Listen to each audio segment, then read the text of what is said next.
Bienvenue sur ma chaîne aujourd'hui. Donc, le sujet que je vais faire aujourd'hui, ça sort un peu de ce que j'ai l'habitude de faire, mais on va garder ça drôle.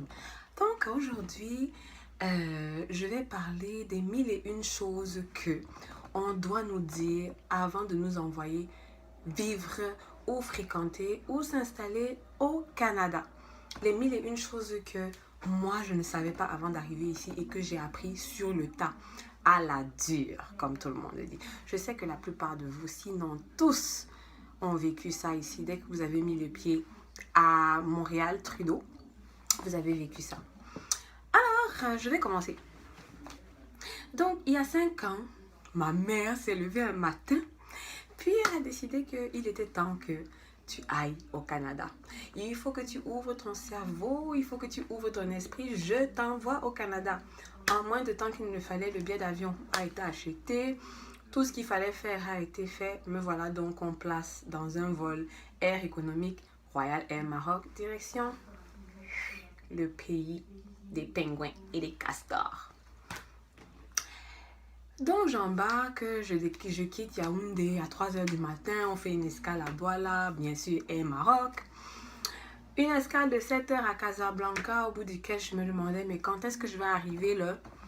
J'atterris donc au Canada, il est 21h. Un 12 octobre 2012. Ah non, qu'est-ce que je raconte? Un 30 octobre 2012, il est 21h. J'atterris à Montréal, Pierre-Elliott Trudeau, the International Airport. J'avais un tonton qui était venu me pick-up avec un autre tonton là, les tontons qui m'ont vu bébé, oh, tu as grandi, machin ceci, tu étais comme si. Moi, je n'avais aucun souvenir d'eux, bien sûr, j'étais bébé, of course. Bref, j'arrive au Canada, tout ça, les premiers jours c'était beau, le jet lag, je dormais à 17h, je me réveillais à 3h quand tout le monde dormait. Bref, c'était bizarre. Jusque là, c'était bien, hein, parce que j'étais chez une tata, j'ai fait 1 mois chez cette tata là. Mon premier choc au Canada se vit 1 mois plus tard. Quand ma tante décide qu'il est temps que j'entre dans la vie d'adulte, qu'il faut que j'aille en colocation. Ça, c'est l'une des choses qu'on ne nous dit pas, les choses auxquelles on ne nous prépare pas en nous faisant partie du Cameroun. La colocation. Pas la colocation entre filles camères, hein. Pas la colocation entre filles et gars camères, hein. Colocation entre blanches business moi. J'étais la seule black. J'étais la seule camerounaise, of course. J'habitais donc avec 2 sorcières là.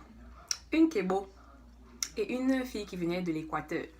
Bon, mon premier choc, c'est pas en tant que telle la colocation. Mon premier choc avec ces filles-là, c'était que non seulement c'est moi qui suis la black, je sais déjà que j'ai la couleur noire. Donc je me dois d'être propre pour pas que ces gens-là me traitent de singe. Je prenais mes 3 douches par jour. Des fois même j'abusais, j'allais jusqu'à 4. Je faisais l'effort de préparer les nourritures qui n'allaient pas quand même être comme les héros, les ndolés pour les odeurs. Mais mes chers colocataires avaient décidé que comme je suis la black et je suis la plus jeune du groupe, elles vont me mater. Donc elles ont commencé à faire les oui que les blancs font souvent là. Quand tu entres dans une pièce, tu entends les gens bavarder. Dès que tu entres, tout le monde, c'était devenu que... Oui, des fois quand tu fais ta nourriture, ça a des odeurs. C'est pas qu'on veut vraiment dire que ça a des odeurs là, mais... ça a des odeurs un peu là. Elles m'ont traumatisée. J'ai arrêté de faire la cuisine. Pendant 1 mois, je vivais de cornflakes et de pots de glace à la vanille. C'est le jour où je suis tombée, je me suis évanouie à l'école que j'ai décidé que c'en était trop. Il fallait que je quitte cette colocation parce que ça n'avait tout simplement plus d'allure. Donc, je décide que il ne faut pas que quelqu'un meure dans cette colocation parce que c'était soit je les tuais, soit elles allaient me tuer. Donc, j'ai décidé que comme je tiens à ma vie, il faut que je parte. Ça, c'était mon premier choc. Si j'avais été préparée à ça en quittant le Cameroun, comme je disais que la colocation, tu vas pas aller là-bas vivre forcément toute seule, tu vas devoir dealer avec des gens. Je me serais préparée mieux, j'aurais fait la musculation au pays. Donc quand j'arrive ici, j'allais être Rambo. Ça me paraît que bye, seulement les gifles, non? Bref, c'est le passé, tout ça. Mon deuxième choc au Québec, quelque chose auquel on m'a pas préparé en m'envoyant ici, c'était le choc culturel, c'est-à-dire le français que les Québécois parlent. Alors, mon premier jour à l'école, j'ai failli mourir. Parce que je comprenais rien au français qu'ils étaient en train de parler. Et quand moi je parlais, ils disaient, ah ben toi tu parles le français de France. Je parle le français de France. Ça veut dire quoi je parle le français de France? Je parle le français universel.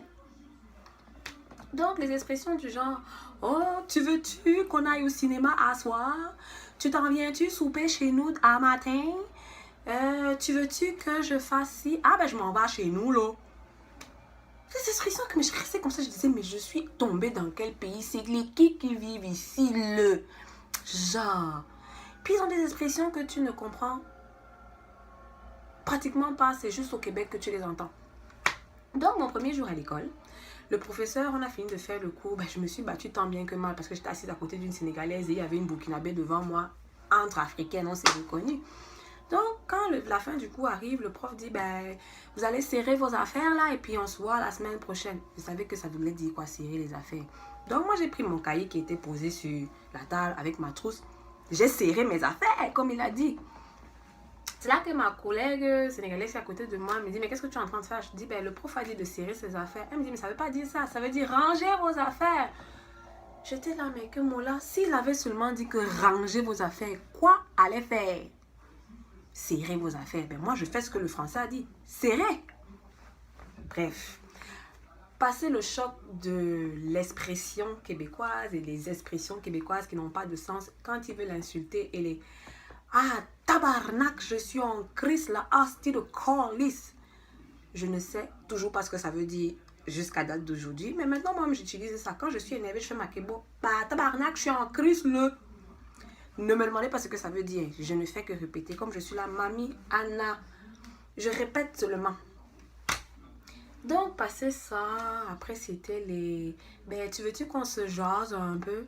Quand mon premier Watt m'a dragué ici, je savais qu'il était en train de me dire quoi. Dis-moi que gars, est-ce que tu veux que je te fasse la cour? Tu viens me dire que tu veux qu'on se jase. On se jase. Jaser, ça voulait dire quoi? Je ne savais pas. Bref, c'est pour vous dire que j'ai souffert sous Ponce Pilate. Passer le choc des expressions et du français que je ne comprenais pas, il y a eu un deuxième choc.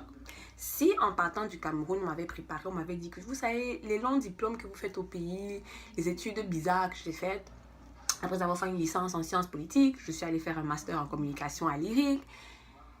Si j'avais su que ce genre de diplôme, c'est bien si tu restes en France ou si tu restes dans nos pays africains là. Parce qu'ici au Canada, on ne nous prépare pas à ça, nous dire que c'est l'expérience terrain qui compte. Ici, ils ne veulent pas trop savoir qu'est-ce que tu as. Ils veulent savoir qu'est-ce que tu peux faire. À avoir su ça, après mon bac, je serais tout simplement aller à l'IAI, faire informatique, parce que ça, ce sont des secteurs qui payent ici. Tous ceux qui viennent avec les idées de faire des études en finance, en banque, en sciences politiques, oui, on a tous de très grandes ambitions. On se dit que quand on va sortir de nos études de finance, la Banque royale du Canada va directement nous engager ou que la Banque mondiale, je ne sais où, va nous prendre parce que notre diplôme là, je sais pas, on est super champion dedans, ou en sortant de ces études de sciences politiques que tu vas devenir le prochain Justin Trudeau, ce que je pensais d'ailleurs pour ma personne. Bref, c'est plus l'expérience terrain ici. Ils sont dans une logique anglo-saxonne où on veut savoir what can you do, what can you bring to your society, not what you have. Like, you can have a bachelor degree, tu peux avoir un master, tu peux avoir 5 doctorats sur le doctorat. I mean, si tu n'es pas capable de faire quelque chose terrain, ben tu es un peu dans l'eau. Il m'a fallu 1 an. Après cette année, encore choisi une autre filière en coopération internationale pour comprendre que j'étais dans le champ. Donc, j'ai décidé que je vais me reconvertir en informatique. Je vais aller me battre avec les chiffres pour faire les codes logiciels. Parce que ça, ce sont les métiers qui payent ici. Faites le bac que vous voulez au Cameroun. Hein. Faites les bacs que vous voulez. Ici, là, si vous venez, faites des choses comme la chimie. Faites des choses comme l'informatique. Faites des choses comme les way. Allez m'apprendre la mécanique. Allez être mécanicien au Cameroun. Parce que quand vous allez venir ici, vous n'allez pas chômer. Les longues études, là, c'est bien. Si on va rentrer dans notre pays après pour aller faire le concours de l'ENAM, papa nous place quelque part. Mais si ton père n'est pas ministre comme moi, mon frère, ma soeur, il a encore temps. Toi qui vas regarder la vidéo là, qui est au Cameroun, qui réfléchit à ce que ton père t'envoie ici là, pardon. Si tu viens d'avoir ton bac, va faire informatique. Après ça, une chose qu'on ne nous dit pas assez quand on vit au Canada, c'est que le choc climatique. Mon premier hiver au Canada, je n'étais pas prête. Je n'étais tellement pas prête. Tout ce que j'avais déjà vu à la télé, c'était les légendes que j'avais entendues. J'ai vécu un hiver ici où il a fait une tempête, il faisait -45, c'est-à-dire que La neige recouvrait les voitures. J'ai eu froid. Le genre de froid que quand tu portes les chaussures, tu as l'impression qu'on a allumé le feu sur ta semelle. C'est le genre de froid là qu'il fait ici au Canada. C'est-à-dire que tu deviens métisse. C'est la seule chose que j'aime d'ailleurs. Parce qu'en hiver, je deviens métisse. En été, je bronze. Bref. Vous qui prévoyez de venir au Canada là, achetez les bons manteaux. Achetez les bottes qui ont les semelles chauffantes. Et surtout, apprenez à marcher doucement parce qu'ici, quand c'est le verglas, il y a les chutes internationales. Moi-même qui vous parle là, je me suis moqué des gens qui tombaient juste parce que je suis tombée l'hiver passé. Quand je suis tombée là, j'ai appris que quand tu tombes ici, il n'y a pas la honte dans ce pays. Parce que si tu t'attends à ce que tu vas te lever avec tout le nyanga là, tu es dans le pain ma soeur. J'ai fini de tomber comme ça, je me suis levée. J'ai serré mon pantalon, j'ai nettoyé mon manteau et j'ai continué à marcher nyangalement. C'est la crânerie que vous vouliez voir. Puis enfin, mon dernier choc au Canada, et je suis sûre que vous l'avez tous vécu, la recherche du premier emploi quand tu sors de l'école. On ne nous prépare pas à ça, à nous dire que ça va être dur. Ça ne sera pas toujours facile. Vous allez passer des entrevues où tu as l'impression que quand tu vas sortir de là, on va t'appeler pour te dire que tu as le poste. Puis après, on va te dire, après notre réflexion, là, on a trouvé que votre CV ne faisait pas tellement l'affaire parce que gna. Des fois, moi, je suis allée à des entrevues, j'avais l'impression que non, c'est dans la poche.